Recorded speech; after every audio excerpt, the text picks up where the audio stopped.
是大灰龙。Hello, I'm Evie. Do you like animals? I love them so much.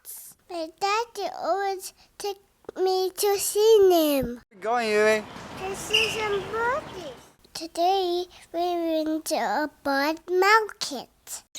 I saw a lot of birds.